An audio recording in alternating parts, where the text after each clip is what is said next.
चलिए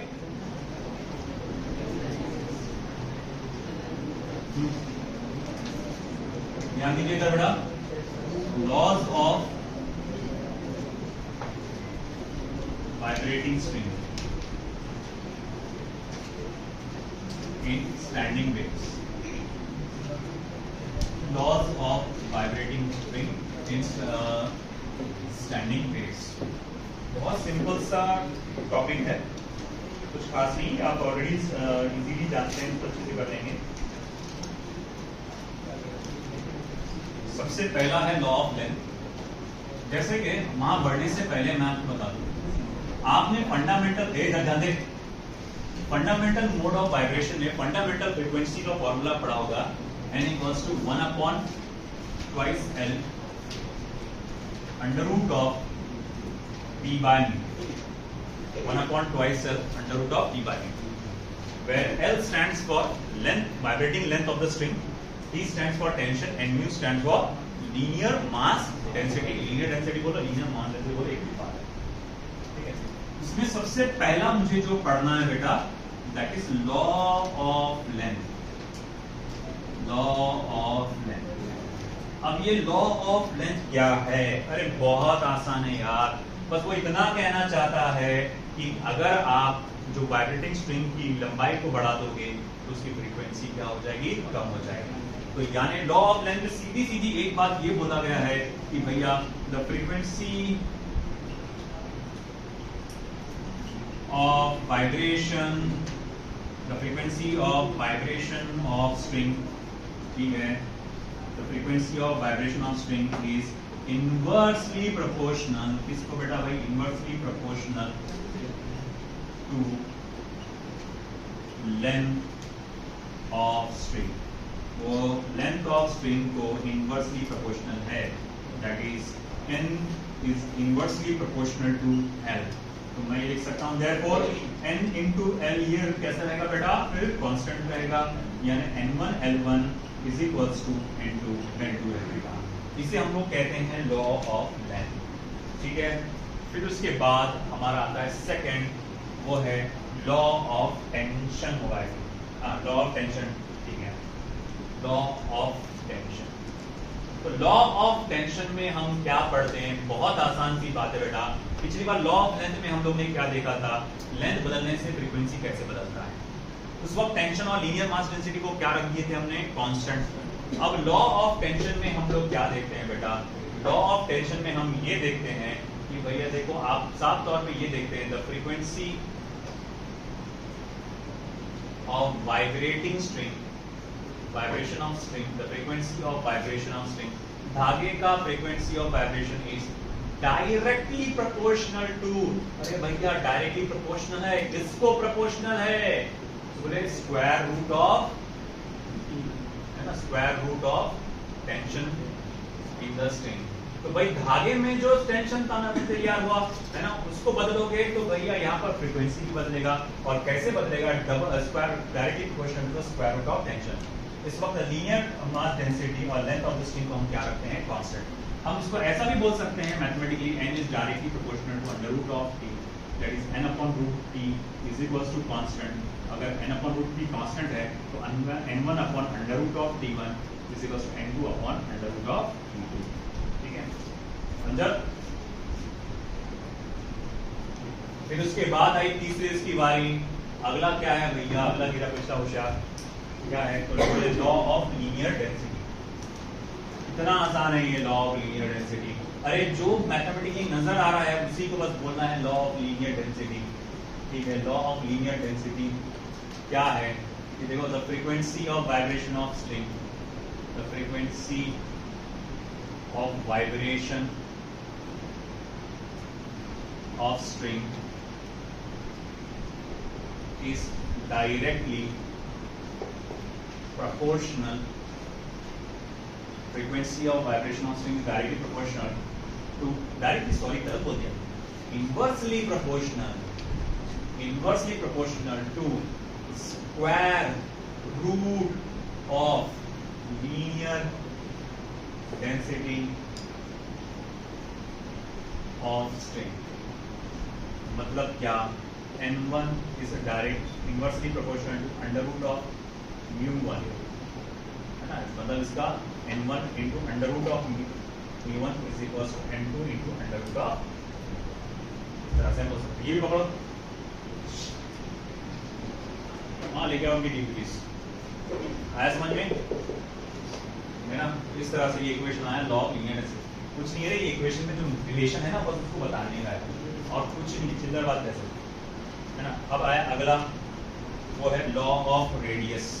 I think ये वाला हो चुका होगा सभी का।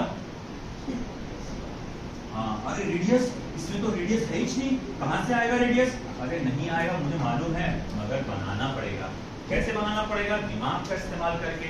उसकी तो भारी कमी है सर, कैसे होगा, देखते हैं कैसे होगा। लॉ ऑफ रेडियस, चलो कौन बता सकता है मुझे, मैं लॉ ऑफ रेडियस कैसे पता लगा सकता हूँ इसके अंदर?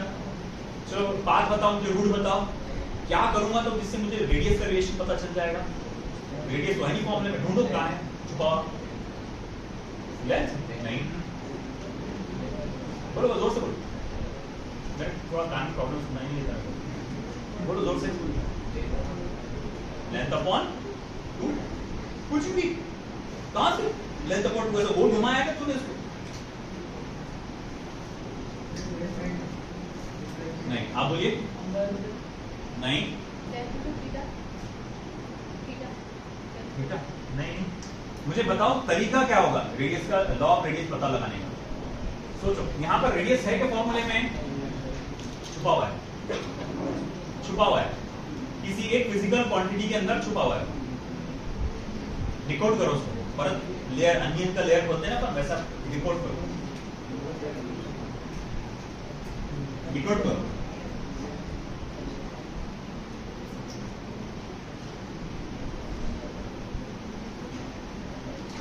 हिंट दूं?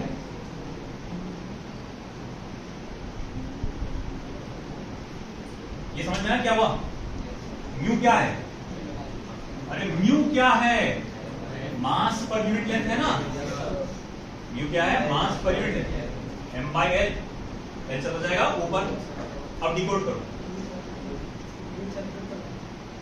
इसको। नहीं नहीं नहीं, अभी नहीं, और करो डिकोड।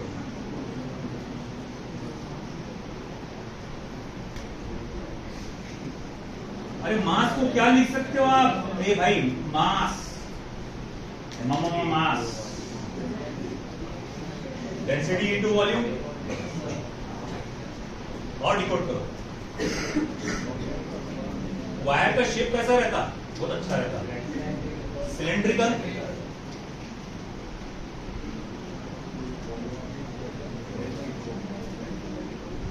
एरिया इनटू लेंथ बोल सकता हूं मैं इसको, सिलेंड्रिकल।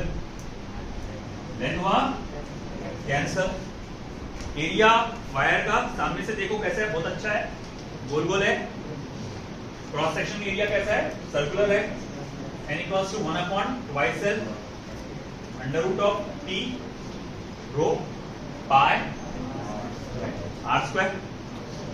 अब निकालो उसको बाहर, twice lr t rho pi. यानी पता क्या चला? n is inversely proportional to r, radius n1 r1 is equals to n2। इसे हम लोग कहते हैं लॉ ऑफ रेडियस, है ना, इनवर्सली प्रोपोर्शनल टू r। अब तुम रेडियस बढ़ाओगे 2 गुना तो फ्रीक्वेंसी भी 2 गुना कम हो जाएगी, है ना। यहाँ पर टेंशन 4 गुना बढ़ाओगे, 4 का स्क्वायर रूट क्या होता है? 2, फ्रीक्वेंसी 2 गुना बढ़ेगी। यहाँ पर लीनियर डेंसिटी 4 गुना बढ़ाओगे, फ्रीक्वेंसी 2 गुना कम हो जाएगी। ये है लॉज ऑफ वाइब्रेटिंग स्ट्रिंग। देखो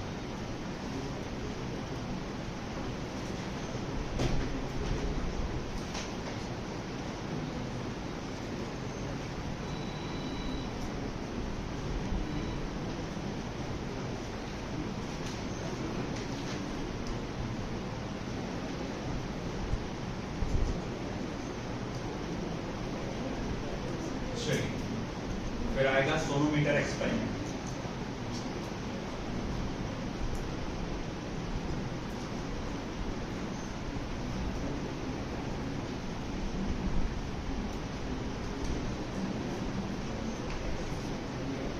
अक्सर स्टेट बोर्ड में ऐसा क्वेश्चन पूछा जाता है, what are the laws of vibrating string and how can we verify them using sonometer experiment.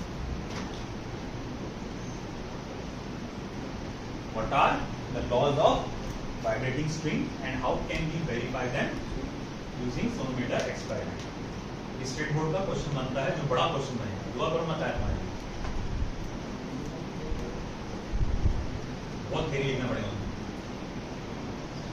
हालांकि समराइज किया मैंने कल बैठे बैठे सुबह, छोटे लैंग्वेज में डालने की कोशिश। स्टेट बोर्ड में तो बहुत बड़ा है वो बोर्ड। ओके,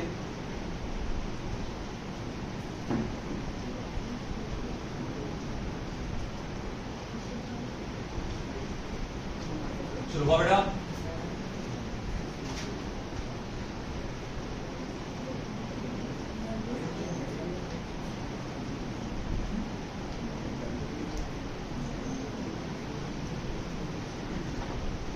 जल्दी करें।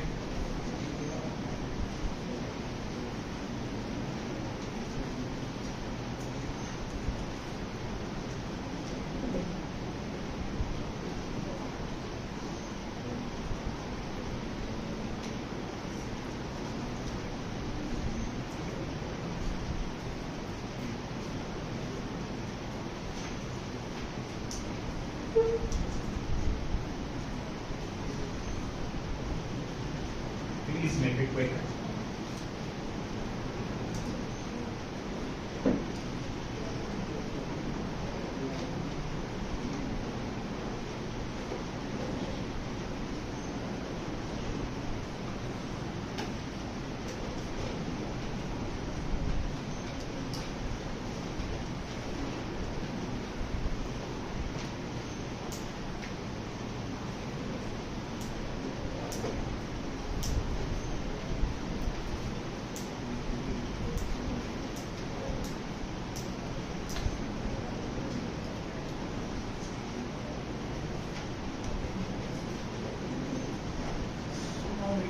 Experiment.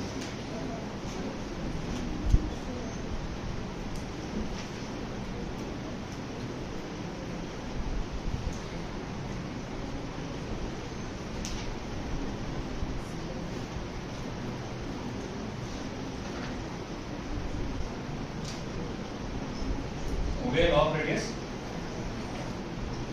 Sonometer experiment. तो जिस साइंटिस्ट ने एक्सपेरिमेंट किया उसका नाम सोनू था, ऐसा कुछ भी नहीं है, सोनार साउंड से रिलेटेड होता है, इसीलिए वो सोनोमीटर एक्सपेरिमेंट। इसके लिए सबसे पहले देखो क्या होता है, मैं आपको 2D डायग्राम बता रहा हूं। एक आपके पास एक वुडन बॉक्स वुडन बॉक्स जिसके अंदर होल्स होते हैं, छोटे छोटे होल्स, बहुत बड़े नहीं, छोटे छोटे होल्स होते हैं, ताकि उसके अंदर से हवा आना जाना कर सके, मगर लगातार बड़े लेवल पे फ्लो ना हो। थोड़ा सा यहां पर दो पीक जैसे, मतलब पहाड़ जैसे देखा जाए तो दो ब्लॉक्स होते हैं, ट्रायंगुलर ब्लॉक्स होते हैं, सामने से देखें। जैसे कि अगर मैं कहूंगा कि बता दो रजिस्टर, ये अगर रजिस्टर को आप देख रहे हैं सामने से देख रहे हैं तो ट्रायंगल नजर आना, अगर ऊपर से देखेंगे तो ऐसा वेज शेप नजर आएगा आपको। तो ऐसे दो अलोंग द विड्थ यानी चौड़ाई के साथ ऐसे रखे हुए दो ट्रायंगुलर ब्लॉक्स रहेंगे। यहां से एक तार अटैच किया जाता है इसके ऊपर से लाया जाता है along the length of the wooden box, और फिर ये तार पास होता है एक पुली से। ये तार जो है वो पास होता है एक पुली के ऊपर से। ओके भाई, ये तार एक पुली के ऊपर से पास हुआ, जिसमें अलग अलग सॉर्टेड वेट्स जो इसमें ऐड और सब्ट्रैक्ट किए जा सकते हैं। जब आप मन में चाहे उसमें वेट ऐड करो, जब आप मन चाहे उसको वेट को रिड्यूस करो। ये जो वेट है जितना आप बढ़ाएंगे तार का टेंशन उतना बढ़ता जाएगा। ये जो स्लैब्स है, ये रेक्टेंगुलर ब्लॉक्स है, आगे पीछे सरका सकते हैं, तो उससे ये जो वाइब्रेटिंग लेंथ है स्ट्रिंग का वो एडजस्ट होता है। आपके पास कई सारे सेट ऑफ ट्यूनिंग फॉक्स होंगे। ट्यूनिंग फॉक्स, अगर किसी कान के डॉक्टर के पास आप गए होंगे, है ना, नहीं गए, कभी ना कभी तो जरूर जाओगे बुढ़ापे में, है ना, सुनाई दे रहा क्या, ऐसा वैसा पूछता, मेरे से पूछा था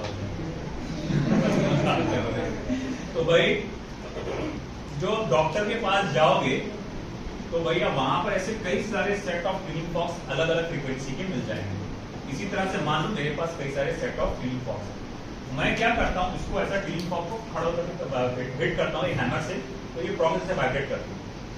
इसके नीचे एक और वो ऐसा रहता है गोल सा, वो आप क्या करते हैं, टेबल के साथ ऐसा अटैच करते हैं, ऐसा वाइब्रेट करता है। इस वाइब्रेशन के वजह से ये तार भी वाइब्रेट करने लग जाता है, वाइब्रेट करने। अब आप क्या करते हैं, ब्लॉक को एडजस्ट करते हैं, ऊपर नीचे एडजस्ट करते रहते हैं, ऊपर नीचे आगे पीछे एडजस्ट करते, ताकि वाइब्रेटिंग लेंथ को बदल सके, है ना। वाइब्रेटिंग लेंथ बदलने से ये पता चलता है कि तार के वाइब्रेट होने का एम्पलीट्यूड क्या हो रहा है, बदल रहा है। बोले क्यों बदल रहा है, आपको शायद याद होगा, फ्रीक्वेंसी ऑफ वाइब्रेशन जो होता है तार का, उस फॉर्मूले से दिया जाता है ना। तुम भैया L को बदलोगे तो जाहिर बात है क्या बदलेगा, N बदलेगा। L बदलोगे तो क्या बदलेगा, N बदलेगा। एक बार समझ में, तो ऐसा है कि आप L बदलते हो, उसकी वजह से फ्रीक्वेंसी बदलती है। मान लो मैंने फलाना वैल्यू का ट्यूनिंग फॉक्स अटैच करके रखा है, मान लो इसकी फ्रीक्वेंसी है x हर्ट्ज, क्या है, x हर्ट्ज। जब तुम L बदल रहे हो तो ये वाला वायर जो है उसका भी फ्रीक्वेंसी क्या हो रहा है, कम ज्यादा होते जा रहा है, बदलते जा रहा है। एक ऐसा स्टेज आएगा कि भैया इस वायर की फ्रीक्वेंसी और ट्यूनिंग फॉर्क की फ्रीक्वेंसी क्या हो जाएगी, सेम हो जाएगी। उस वक्त फिर रेजोनेंस का कंडीशन होगा। रेजोनेंस याद है ना, जब फ्रीक्वेंसी सेम हो जाती तो मैक्सिमम एम्पलीट्यूड से वाइब्रेट, तो उस वक्त तार बहुत ज्यादा एम्पलीट्यूड से वाइब्रेट करेगा। अब ये पता लगाने के लिए ये बहुत ज्यादा वाइब्रेट कर रहा कि नहीं कर रहा, यहाँ पर एक जॉकी को बिठाते हैं। जॉकी बोलते याद है, घुड़सवार को बोलते हैं वैसे जॉकी को, है कि नहीं? तो वहां एक जॉकी को बिठाते हैं, कैसे घुड़सवार बैठता है जिस पर।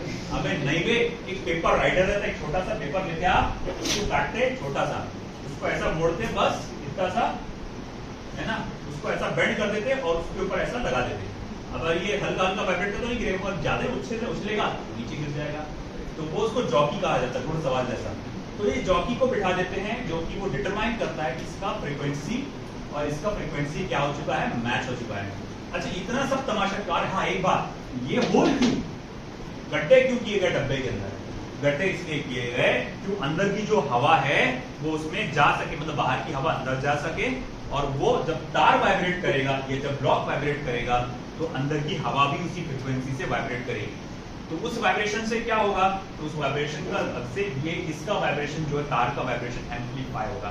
और सर ये बिल्कुल समझ में नहीं आ रहा। अरे तुमने गिटार देखे है ना, गिटार देखे होंगे, तो जहां तार लेते कनेक्टेड, अगर गिटार का शेप कुछ ऐसा, क्लासिक गिटार अगर लेते हैं एक ऐसे है ना, तुमने ये देखे होंगे कुछ ऐसा शेप है गिटार का, है कि नहीं? ये अंदर ऐसा एक गड्ढा रहता है, याद है तुमको, और इसमें तार बने हुए थे, है कि नहीं? और फिर यहाँ से यहाँ पर टोंग टोंग टिंग टिंग चालू रहता, क्योंकि गड्ढा होने की वजह से तो खास बात है, वो जो अच्छी आवाज आती है तुमको जोर जोर से, वही है कि तार वाइब्रेट करने की वजह से अंदर की हवा वाइब्रेट करती है, और अंदर का वो जो हिस्सा पूरा खोखला होने की वजह से वो अच्छा एक बड़ा साउंड सुनाई देता। तुम्हें गड्ढे को बंद करके देखो और फिर तार को वाइब्रेट करके देखो, टिंग टिंग टिंग टिंग आवाज आएंगी फिर। लेकिन तुमने नोटिस किया होगा, तुमने डीडीएल देखा होगा मूवी, टिंग टिंग टिंग टिंग टिंग टिंग, वो छोटा सा रहता नहीं, अरे वो छोटा नानपुरा रहता, नानपुरा क्यों बोलते हैं, वो छोटा सा ही रहता ना, है कि नहीं? यहाँ पर इस तरह से वो कुछ तो भी यू बना हुआ रहता, हल्का सा यहाँ गड्ढा रहता, इधर तुम इसका वॉल्यूम क्या करते काउंट करते, एयर वॉल्यूम का, इसीलिए आवाज बारीक हो जाएगी। वायलिन है ना, मोमबत्ती, तो वो भी सब क्या है, अंदर एयर कॉलम रहता, वो वाइब्रेशन पे उसको भेज देता, तो अंदर हवा वाइब्रेट होती तार के वाइब्रेट होने के वजह से, और वो एम्पलीफाई करता है। खैर हमको इतना डिटेल में नहीं जाना है, कोई म्यूजिकल क्लास नहीं है। अब हमको ये बात तो समझ में आ गया कंस्ट्रक्शन कैसा होता है। एक वुडन बॉक्स होता है जिसके अंदर होल होते हैं ताकि अंदर हवा जा सके। बहुत बड़े बड़े होल्स होगा तो हवा तो यूं चार पार चली जाएगी, बंद रहेगा तो हवा ही नहीं जा पाएगी। छोटे से होल रखो ताकि हवा अंदर घुस जाए और आसानी से एस्केप भी ना हो सके, अंदर हवा रहे। फिर जब आप ये वाइब्रेट करेंगे ट्यूनिंग फॉर्क की मदद से तार, तो अंदर की हवा भी वाइब्रेट करेगी, जिसके अंदर से वो वाइब्रेशन एम्पलीफाई करके मिलेगा अपने को। उससे क्या होगा, तो ठीक है हम यहाँ पर चलो ठीक है ट्यूनिंग फॉर्क को वाइब्रेट कर रहे हैं, यहाँ अलग अलग सेट ऑफ ट्यूनिंग फॉर्क इस टेबल के साथ अटैच करते हैं, जिसकी वजह से तार वाइब्रेट होता है और ये आपके ब्लॉक्स को आगे पीछे सरका कर आप क्या करते हैं वाइब्रेटिंग लेंथ को वेरी करते हैं। ये तार का अगर वजन में कम ज्यादा करूं तो उससे टेंशन भी वेरी होगा। अब ये इतना सब तमाशा क्यों? लॉ ऑफ वाइब्रेटिंग स्ट्रिंग को वेरीफाई करना। ये वो जो अपन ने देखे ना इनवर्सली प्रोपोर्शनल होता है डायरेक्ट, कि सच में ऐसा होता है कि ये वेरीफाई करने के लिए हमको करते हैं। जैसे सबसे पहले वेरिफिकेशन पे बढ़ते हैं।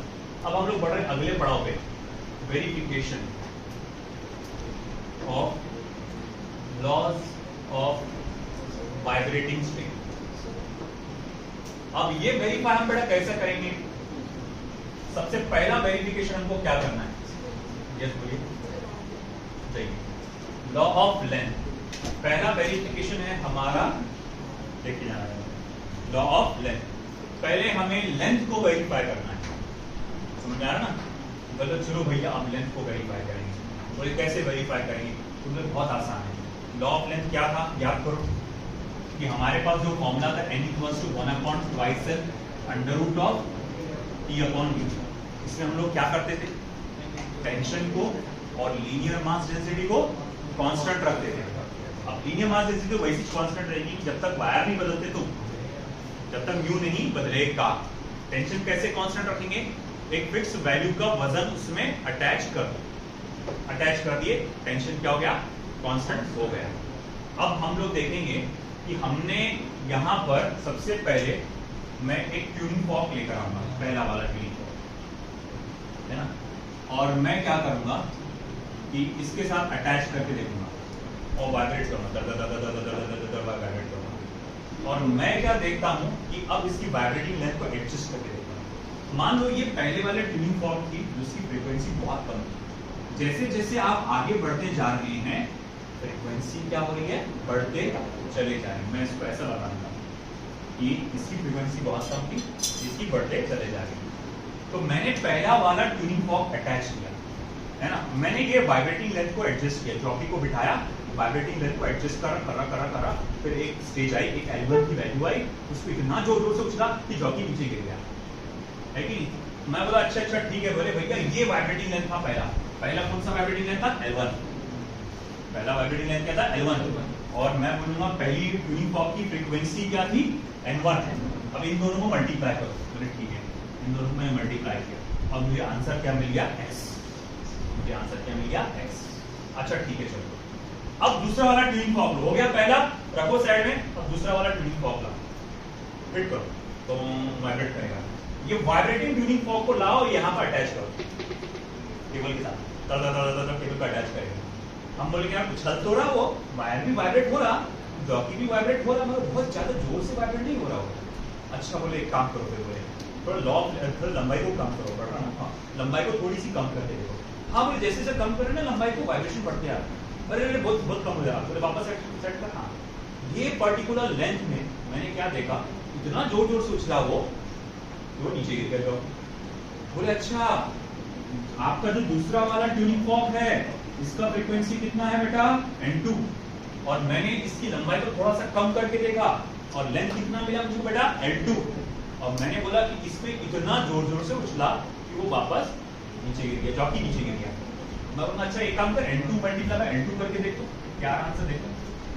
मैं देखा अरे ये तो वही आंसर आ रहा है X, है ना, वो तो वही आंसर आ रहा है X। अच्छा बोले एक और करके देखो, भरोसा नहीं आ रहा मेरे को। तो अब बोले एक काम करो फिर से करो, तीसरा वाला ट्यूनिंग फॉर्क करो, है ना, फिट करा, वाइब्रेट करा, इसी साथ अटैच करो, वाइब्रेट करने वाला, है ना, मगर बहुत जोर से वाइब्रेट नहीं कर रहा, तार बहुत जोर से वाइब्रेट, एक लंबाई को थोड़ा कम कर, हाँ कर रहा, हाँ बढ़ रहा बोले बढ़ रहा, अरे एकदम बहुत जोर से, अरे गिर गया नीचे, जॉकी नीचे गिर गया, पेपर राइटर नीचे गिर गया। अरे हाँ बोले ये ऐसा वक्त था कि ये तार का फ्रीक्वेंसी और ट्यूनिंग फॉर्क का फ्रीक्वेंसी क्या हो गया, सेम हो गया, मैच हो गया, इसको रेजोनेंस बोलेंगे। ठीक है, तो अब ऐसा है कि चलो ठीक है, यहाँ पर तार का फ्रीक्वेंसी इसका फ्रीक्वेंसी मैच हो गया। अब बताओ तीसरे वाला ट्यूनिंग फॉर्क कौन था, बोले ये था, इसकी फ्रीक्वेंसी कितनी थी, N3 थी, वो नया वाला वाइब्रेटिंग लेंथ कितना था, L3 था। अरे मल्टीप्लाई करके देखो, अरे ले बोले फिर से आंसर क्या आ रहा, XC आ रहा।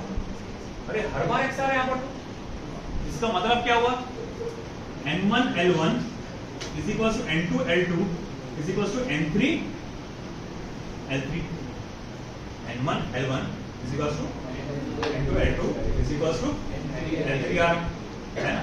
अब उसके बाद मैं ये कह सकता हूं कि यानी कि N और L का वैल्यू क्या है, फिर कांस्टेंट है, इसका मतलब N is equals to constant upon L, यानी N is inversely proportional to L।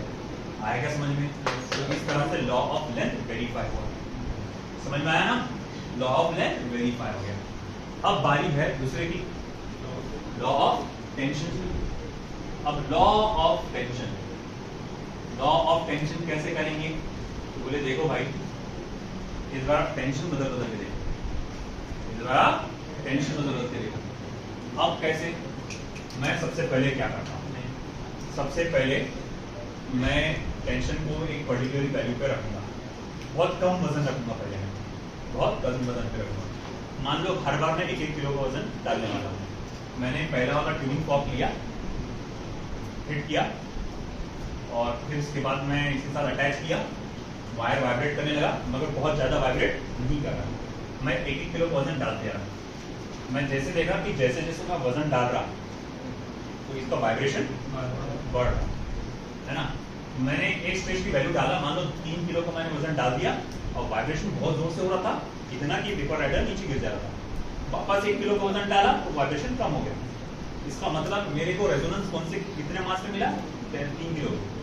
तो मैं बोलूंगा देख, जब तूने 3 किलो का वजन डाला तब ये बहुत ज्यादा जोर से चलने लगा, 4 किलो पे नहीं, 3 किलो। अब 3 किलो पे टेंशन कितना आ रहा हमारा, T1। तो मैंने क्या देखा कि अच्छा बोले ठीक है, अब ये जो वायर है इसका फ्रीक्वेंसी कितना है, बोले ये पहले वाले ट्यूनिंग फॉर्क की फ्रीक्वेंसी के बराबर है। तो मैं बोलूंगा ठीक है, वायर का फ्रीक्वेंसी जो है वो क्या है, N1 है। तुमने जो वजन डाले थे उसमें कितना, उसके वजह से धागे में जो टेंशन आया, टेंशन को तो वजन के बराबर ही रहता है, ये जो होता है वो वेट के बराबर ही होता है।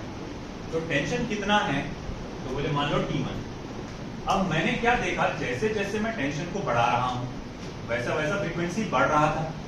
तो मैं बोलूंगा अच्छा ठीक है, मतलब वो डायरेक्टली प्रोपोर्शनल हुआ T1 को। मगर मैं अगर मैं इसको ऐसा भी कह सकता कि N1/T1 is equals to constant, मगर मैंने N1/T1 N2/T2 करके देखा तो आंसर मैच नहीं हो रहे। तो मैंने क्या करके देखा, फिर स्क्वायर रूट लेकर देखा। मैंने देखा अच्छा ठीक है, N1/√T1 करके देखा, डायरेक्ट करके देखना, डिटेल मत जाओ, N1/√T1 है। मतलब पहले वाला ट्यूनिंग फॉर्क की फ्रीक्वेंसी क्या थी, N1 थी, और उस वक्त वजन क्या था, T1 का, टेंशन क्या था, T1 का। तो N1/√T1 करके देखा, क्योंकि फॉर्मूले में भी वही है ना, फॉर्मूले में क्या है, N is directly proportional to √T, यानी N is upon √T is equals to constant है। तो मैं N1/√T1 की वैल्यू निकाल के देखता हूँ। अच्छा, N1/√T1 की वैल्यू बोलो क्या है, अच्छा ठीक है, समझ में आ गया। एक काम करो, अब वजन डाल दो, और पहले तो ये वाला ट्यूनिंग फॉर्क लो, अब सेकंड वाला उसको वाइब्रेट करो, हाँ अटैच करो, अटैच करो, वाइब्रेट कर रहा, तार भी वाइब्रेट कर रहा, मगर बहुत ज्यादा जोर से नहीं, हल्का सा वजन अटैच कर। जैसे ही हल्का हल्का वजन अटैच करते जा रहे आप, वजन वाइब्रेशन बढ़ते जा रहा है। एक स्टेज आ रहा है कि बहुत जोर जोर से वाइब्रेट किया उसने, इतना जोर से कि चौकी नीचे गिर गया। तो मैं बोलूंगा अच्छा ठीक है, अब दूसरी बार वाला जो है N2/√T2 करके देखो। दूसरी बार वाली फ्रीक्वेंसी जो ट्यूनिंग फॉर्क की जो फ्रीक्वेंसी थी, है ना, देखो जो वायर की फ्रीक्वेंसी वही ट्यूनिंग फॉर्क की फ्रीक्वेंसी रेजोनेंस पे, तो वही उसकी फ्रीक्वेंसी को √T2 से डिवाइड करके देखो, और फिर आंसर चेक करो कितना आ रहा है। तीसरी बार फिर से करके देखो, तो फिर वापस से कितना आ रहा, X आ रहा। मतलब हर बार N/√T कैसा आ रहा, कांस्टेंट आ रहा, यानी कि N is equals to constant multiply by under root of n is directly proportional to the root of. तो इस तरह से लॉ ऑफ टेंशन यहाँ पर क्या हुआ, वेरीफाई। आया समझ में आपको? लॉ ऑफ टेंशन यहाँ इस तरह से वेरीफाई हुआ। अब अगला क्या है आपका law of linear density. Law of linear density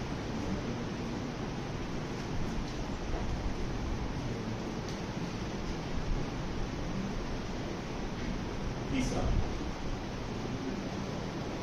law of linear density. ये थोड़ा झंझट वाला काम, इसमें वायर बदल के देखना पड़ता है। ये तुम्हारे को एक बताओ एक्सपेरिमेंटल स्केल्स में मतलब कहा जाएगा, तुम्हारे को प्रैक्टिकल में दिए। हाँ, बोर्ड एग्जाम के प्रैक्टिकल में आता है। एक तो ये दोनों में से कोई एक डिटरमाइन करना पड़ता। ये नहीं आता, ये दोनों में से लॉ ऑफ लेंथ है ना, दोनों को एक ही जगह बिठाते, एक ही डब्बे में बिठाते। एक को डालते तो लॉ ऑफ लेंथ डिटरमाइन कर, और एक को बोलते तो लॉ ऑफ टेंशन डिटरमाइन कर। गधे लोग दोनों कॉपी करा, दोनों एक में तक होता है, एक ही तो है अपना बोले। हालांकि एक का था लॉ ऑफ लेंथ, इसको ये वेरीफाई करना था, और एक का था law of tension. Law of linear density. अब मुझे मालूम है formula 1/2 under root of p by. देखो अब मैंने क्या किया, मैंने एक ट्यूनिंग फॉर्क लिया जिसकी फ्रीक्वेंसी थोड़ी सी कम, और एक तार है हल्का सा जो हम लोग ने कहे जिसका लीनियर डेंसिटी मान लो क्या है mu1 करके। मैंने पहले वो वाला तार अटैच करके देखा वहां, है ना, और मैंने वो तार अटैच करके देखा, और फिर उसके बाद मैं इस बार ध्यान रखूंगा कि मैं ये नहीं बदलूंगा, टेंशन नहीं बदलूंगा, और लेंथ भी नहीं बदलूंगा। अगर बदल सकता हूं तो मैं सिर्फ क्या बदल सकता हूं, फ्रीक्वेंसी या फिर वो वायर को बदल, दोनों में से कोई एक को बदल सकता है। तो पहले मान लो कि मैंने एक दूसरा फर्स्ट वायर लाया जिसका लीनियर मास डेंसिटी क्या था mu1, और मैंने इसके ऊपर अटैच करके रख दिया। मैंने ट्यूनिंग फॉर्क को हिट किया, इसके साथ अटैच किया, और मैंने पहला वाला ट्यूनिंग फॉर्क हिट किया, उसके साथ अटैच किया। मैं देखा कि वाइब्रेट कर रहा है या मजा नहीं आ रहा है, खास वाइब्रेट नहीं कर रहा। ठीक है, ये काम दूसरे वाले को ला के। अब देखो ये वाइब्रेट कर रहा, क्या थोड़ा बढ़ गया बोलता है ऐसे। अच्छा थोड़ा और आप देख लेना, इसको लगा के देखो। अब ये वाइब्रेट कर रहा है, अरे बहुत जबरदस्त वाइब्रेट कर रहा है, उतना वाइब्रेट कर वो छटक नीचे गिर जाता है, जब नीचे। तो ठीक है, मतलब इस ट्यूनिंग फॉर्क के साथ अपने को क्या मिला है ना, ये इसका एक पर्टिकुलर वाइब्रेटिंग लेंथ होगा जो कि कांस्टेंट होगा, इस वायर का रेजोनेंस मिल गया। मैं बोलूंगा ठीक है, वो जो पहला वाला वायर था उसका लीनियर मास डेंसिटी mu1 था, और उससे जो फ्रीक्वेंसी मिली मान के चलो वो क्या है आपको n1 करके मिली है, उससे जो फ्रीक्वेंसी थी वो n1 करके मिली। अब मैं क्या करूंगा यहाँ पे, मैं n1 को मल्टीप्लाई करूंगा आपके उस अंडर रूट ऑफ mu1 से। बात समझ रही क्या? पहला वाला वायर जो मैंने लिया और उसके साथ कई सारे ट्यूनिंग फॉर्क लगा लगा के देखा, मैंने ये देखा किस ट्यूनिंग फॉर्क पे एम्पलीट्यूड सबसे ज्यादा है, वो ट्यूनिंग फॉर्क की फ्रीक्वेंसी कितनी है, नाम दे दो उसको n1, और उस पहले वाले वायर का लीनियर मास डेंसिटी mu1। मैंने इस फॉर्मूले में वो वैल्यू डाला और नोट किया कि आंसर कितना आ रहा है। तो मैंने आंसर क्या देखा, x करके आया। अब दूसरा वाला वायर लाओ, ठीक है, तो निकाल के फेंको, दूसरा वाला वायर अटैच करो। याद रखना ये पीक्स जो है, जहां ब्लॉक्स जो है जहां पहले थे वहीं रहना चाहिए। लेंथ को नहीं बदलेंगे आप, क्योंकि इस बार लेंथ कांस्टेंट रहेगा, टेंशन भी कांस्टेंट रहेगा, और ये वजन भी बदलना नहीं चाहिए। अगर 5 किलो का वजन था तो 5 ही किलो रहना चाहिए। अच्छा ठीक है, वापस वही डालिए। अब हमने क्या किए, ठीक है, जो भी वायर अटैच किए होंगे आप दूसरा वायर अटैच किए। अब वापस से मैं बोलूंगा देखो इस बार mu1 था, इस बार दूसरा वायर है, इसका लीनियर मास डेंसिटी क्या है, mu2 है। अब मैं फिर से वापस से बारी बारी से एक ट्यूनिंग फॉर्क को अटैच कर करके देखता हूँ। पहले इसे अटैच करके, नहीं यार बहुत हल्का वाइब्रेट कर रहा, नहीं यार ये बहुत हल्का वाइब्रेट कर रहा, इस थोड़ा सा वाइब्रेशन बढ़ गया, हाँ इसको अटैच किया तो वाइब्रेशन जबरदस्त हो रहा है, एम्पलीट्यूड इतना बढ़ गया कि जॉकिंग नीचे गिर गया, मतलब वायर और ट्यूनिंग फॉर्क का फ्रीक्वेंसी सेम हो गया। अच्छा ठीक है, चलो मान लिया। मैं बोलूंगा वो जो तूने ट्यूनिंग फॉर्क चौथे वाला था उसको नाम दे दो N2, है ना। मैं बोलूंगा ठीक है, उस ट्यूनिंग फॉर्क को मैंने नाम दे दिया N2। और जो दूसरा वाला वायर था उसका लीनियर मास डेंसिटी क्या है, μ2। इस फॉर्मूले में उसकी वैल्यू डाल के देख, और अब देख आंसर क्या आ रहा है, 11x। अरे भैया इसका मतलब ये हुआ n1 under root of μ1 is equal to n2 under root of μ2, है कि नहीं। इसका मतलब n into under root of mu कैसा आता है बेटा, कांस्टेंट आता है, यानी n is equal to constant upon under root of mu, यानी n is inversely proportional to what बेटा, अंडर रूट ऑफ n जो है अंडर रूट ऑफ म्यू को कैसा है, इनवर्सली प्रोपोर्शनल है। तो इस तरह से लॉज वेरीफाई करने पड़ते हैं। नीट में ऐसा कुछ नहीं आएगा तुम्हारे को, लॉ का क्या है बताओ, वेरीफाई करो।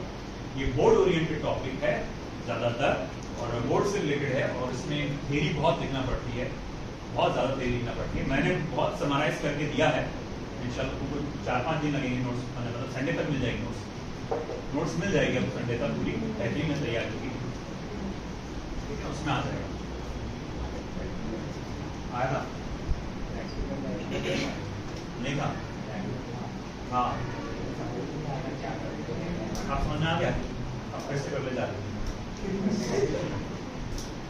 मार्क पाएंगे बेटा, कौन से कॉलेज है, सोफा वाले जितने भी ध्यान रखो भाई, हमारे प्रैक्टिकल लैब में ये है डब्बा।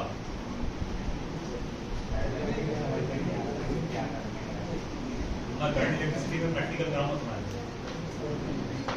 मेरे पास पूरा सेटअप करंट इलेक्ट्रिसिटी, उसमें मिडस्टोन ब्रिज, मीटर ब्रिज, पोटेंशियोमीटर, ये सब पूरा सेट है मेरे पास।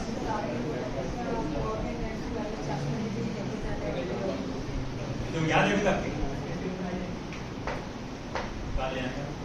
वर्क एनर्जी EMI वाले चैप्टर में, मतलब ट्रांसफॉर्मर का वाला पार्ट हो रहा था, क्या चैप्टर आया है हमारे साथ पहले बोटानिकल गार्डन में गया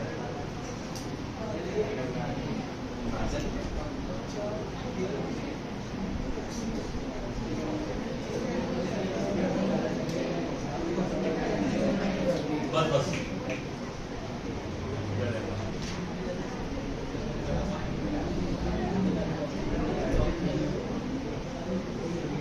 सारे हो गए लिखना।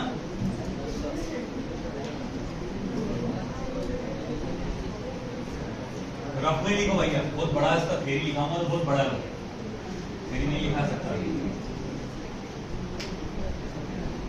बोर्ड एग्जाम के हिसाब से कर लेना उसको याद आया तो। अब मैं तो रिकमेंड करूंगा भैया, अगर इसके हैदराबाद में कुछ अच्छा आ रहा तो वो लिखो, है ना, क्योंकि ये थ्योरी लंबी जाती है, बहुत ठीक है। नहीं किसी किसी को थ्योरी याद होती है, अगर थोड़ा अंडरस्टैंडिंग अपने ओन लैंग्वेज में पुट अप कर सकते हैं आप। इसमें क्या बताना है, बस n1 L1 ये कांस्टेंट आते रहेंगे। इसमें क्या बताना है, हमेशा n/√2 कांस्टेंट आते रहेगा। इसमें क्या बताना है, n√m कांस्टेंट आता रहेगा। ये चीज को थोड़ा सा सजा के अपने वर्ड्स में डाल दो तो वो भी चल जाएगा। देख लेना नोट्स में, तुम देख लेना कैसे लिखा हुआ है।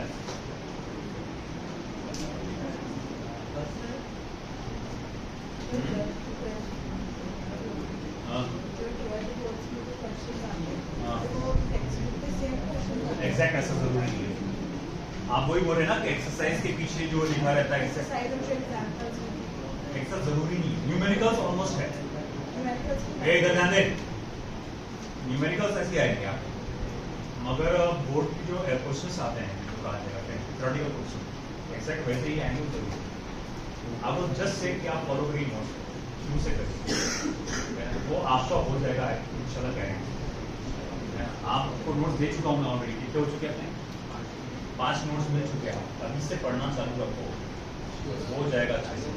मसला वही है, सुनते नहीं है लोग, मसला वही है ना, सुनते नहीं। जो सुनता वो कर लेता, जो नहीं सुनता जबरदस्ती एडवांस पर नहीं जाता। हुआ ना ऐसा, पिछले साल हुआ ना ऐसा। तुम्हारे कितने स्टूडेंट्स को मैंने नोट्स दे के रखा, प्रिंट निकालो, लर्न करो, प्रैक्टिस कर ही है, कर ही नहीं रही, बोल के थक गया। मैंने बोला तुम पछताएंगे, मेरे तक आना है ना, सुन ही नहीं रहे थे। आखिरकार जिन्होंने नहीं की, जिन्होंने सुने अच्छे से, नीड भी अच्छे से हो, बोर्ड भी अच्छे से हो, हो जाता ना, क्योंकि आपको पूरा कंसेप्ट याद हो जाते हैं उसके अंदर, दोनों की तैयारी एक साथ हो जाती है।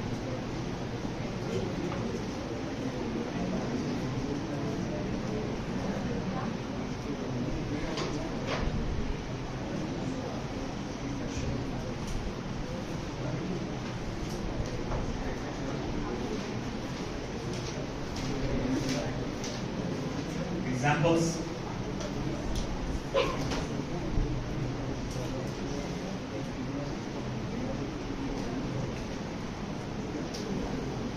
Compute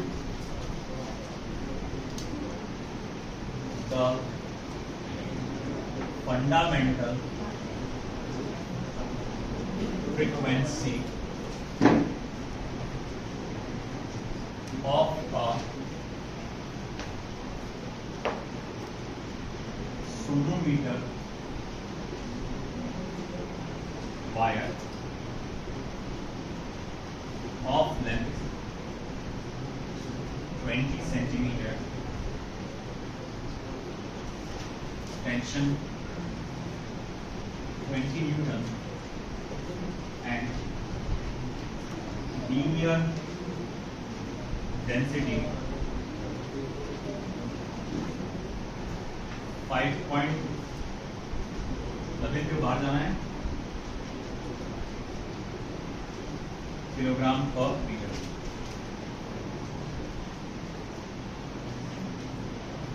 चलिए, बहुत बेसिक सा क्वेश्चन है।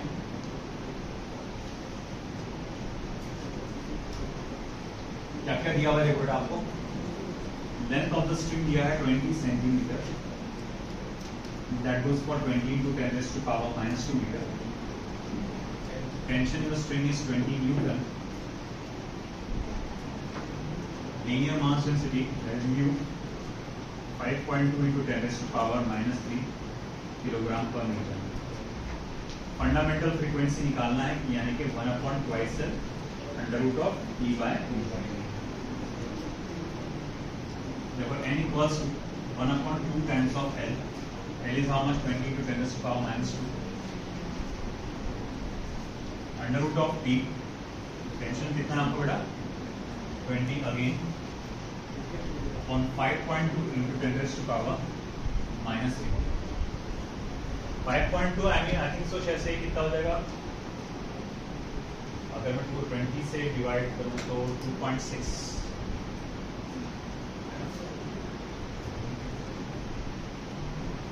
ठीक है, चलो देखते हैं। n equals to 1/40 into 10 raised to power minus 2 under root of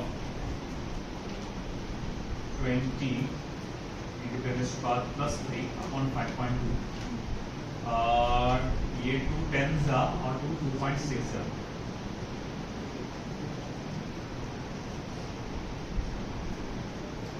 40 into 10 raised to power minus 2, 10 into 10 raised to power 3 upon 2.6। वैसे 10 upon 2.5 अप्रोक्सीमेशन में 4 होता है, तो ये मेगामीटर ज्यादा है, तो हार्डली 3.9 के आसपास आना चाहिए इसमें। चलो अप्रोक्सीमेशन में 4 ही पकड़ के चलो ना, अप्रोक्सीमेट नहीं हुआ 10 raised to power 3 का इशू आ जाएगा, है ना। इसको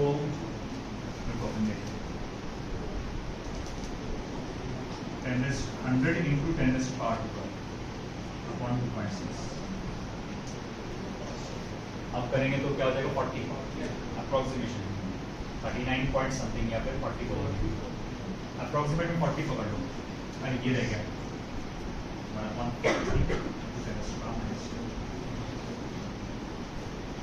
तो अंडर रूट ऑफ 40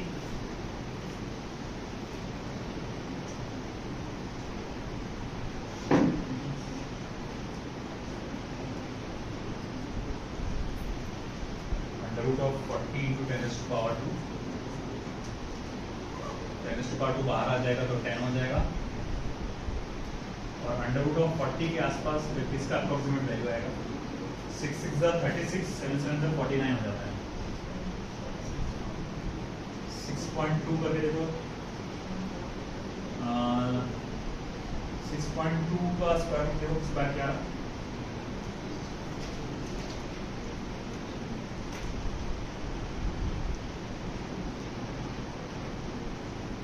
6.2 का स्क्वायर क्या रहा?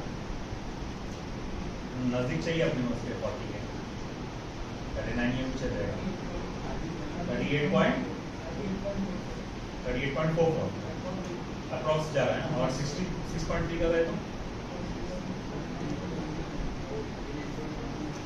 39 पॉइंट समथिंग आ रहा, तो वो ज़्यादा बेटर रहेगा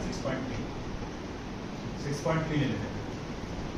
तो n equals to 10 multiply by 6.3 upon 0.4, यानी कि ये हो जाएगा 63 अपॉन 0.4 या 630 अपॉन 4। देखो कितना होता है 630 upon 4,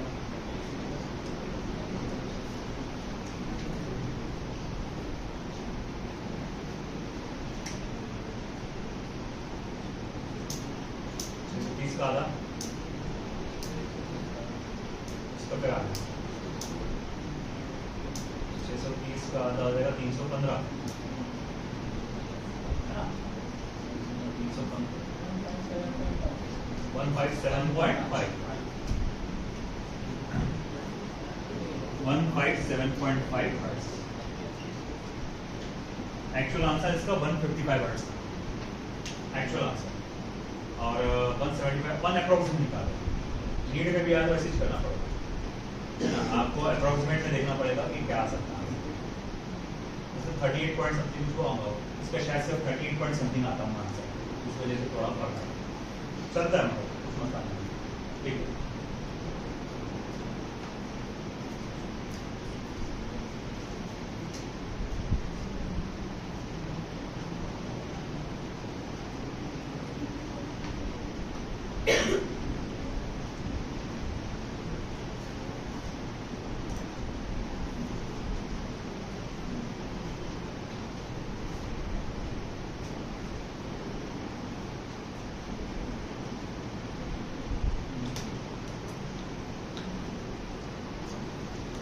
Find the frequency of the note emitted by a string of length 10 to 10 centimeter under tension of 3.14 kilogram on the pi. Radius is 0.5 mm and density is 9.8 gram per centimeter cube.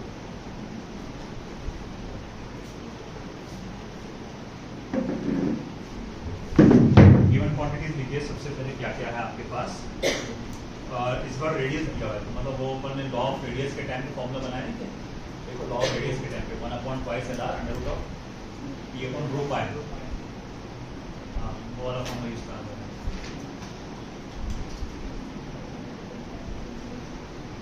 चलिए try करिए, देखिए क्या answer आता है। 9.8 ग्राम पर centimetre cube को kilogram per metre cube में convert करो, 10⁻³ से मल्टीप्लाई करें तो हो जाता है वो कन्वर्ट, सेंटीमीटर को मीटर में कन्वर्ट करना लेंथ ऑफ द स्ट्रिंग को।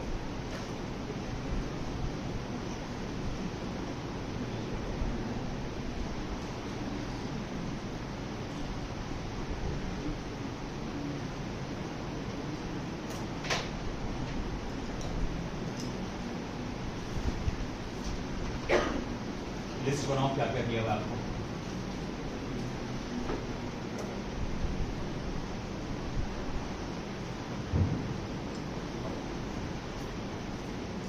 Find the frequency of the note emitted by a string of length 10⁻10 centimeter। तो देखो भैया यहाँ पर जो लेंथ है the string it goes for 10 under root of 10 centimeter, that is 10 under root of 10 into 10⁻⁻²। ठीक है, tension in the string is around tension है ना 8.14 किलोग्राम वेट, इसे न्यूटन में कन्वर्ट करने के लिए आपको 9.8 से मल्टीप्लाई करना पड़ेगा। याद होगा आपको फोर्स जो है दो तरह से लिखा, फोर्स की यूनिट्स जो है दो तरह से लिखे जा सकते हैं, एक होता है एब्सोल्यूट यूनिट और एक होता है gravitational unit, if you remember, है ना। एब्सोल्यूट यूनिट यानी फोर्स का यूनिट न्यूटन नहीं तो डायन आएगा। ग्रेविटेशनल यूनिट में क्या होता है, फोर्स का यूनिट आप किलोग्राम में या ग्राम में इंडिकेट कर सकते हैं, बट किलोग्राम को जब आप कैलकुलेशन के लिए न्यूटन में अगर कन्वर्ट करना चाहते हैं तो 9.8 से मल्टीप्लाई करना पड़ता है। तो वहीं से अगर आप देखेंगे यहाँ पर उसने क्या बोला, under tension of 3.14 kilogram. Tension एक किस्म का फोर्स है और उसकी वैल्यू क्या दिया उसने 3.14 किलोग्राम, मतलब tension is represented in gravitational unit, मगर कैलकुलेशन के लिए अपने को क्या चाहिए, एब्सोल्यूट यूनिट, तो उसको 9.8 से मल्टीप्लाई करना जरूरी है। तो तुमने क्या करें 9.8 से मल्टीप्लाई किए ताकि वो जाना पहचाना न्यूटन के यूनिट में आ जाए, है ना। तो अब देखो भैया आगे क्या,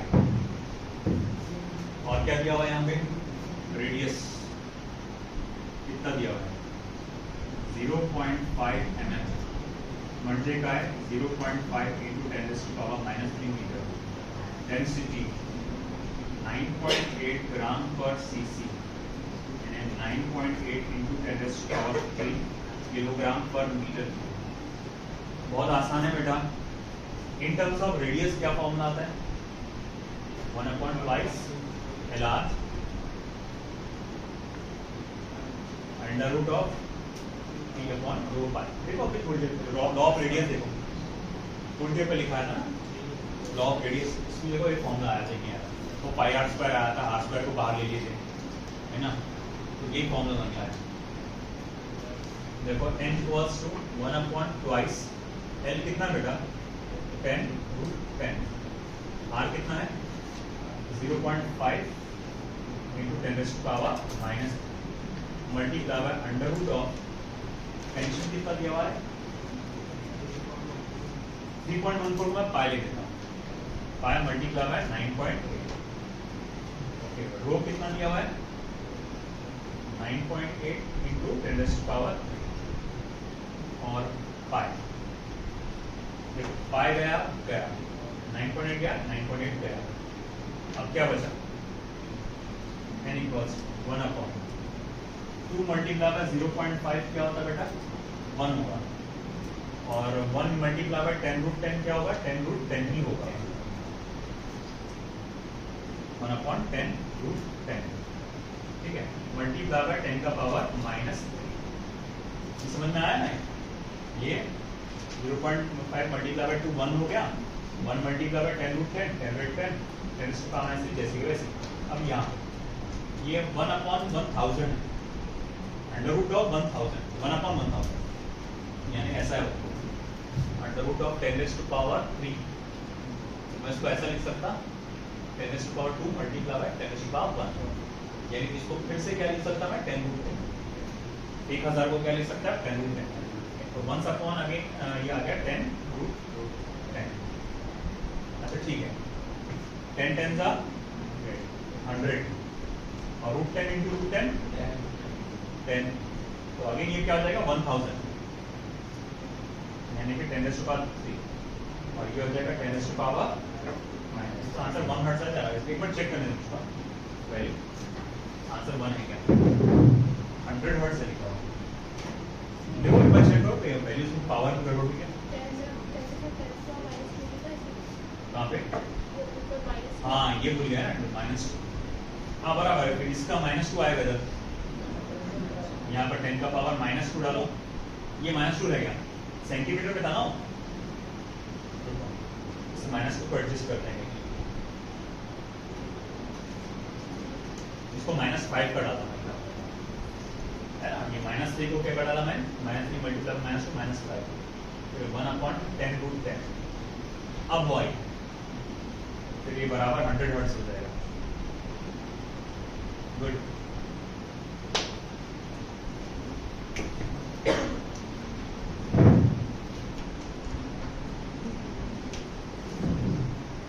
लागी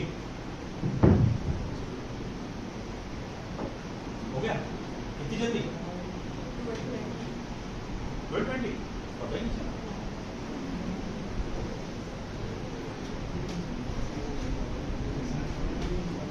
ठीक है, बाकी के न्यूमेरिकल्स कल कंटिन्यू करेंगे। लिख भी ले लो, ऑसिलेशन 3 and 4 सॉरी ऑसिलेशन की 4 and 5 आंसर्स जो है आपको डाल दो। अभी करके लाए तुमने, चेक कर लो, मैं तुमको फिर आंसर डाल दूंगा। वेव्स की भाई डिस्कस करूंगा मैं।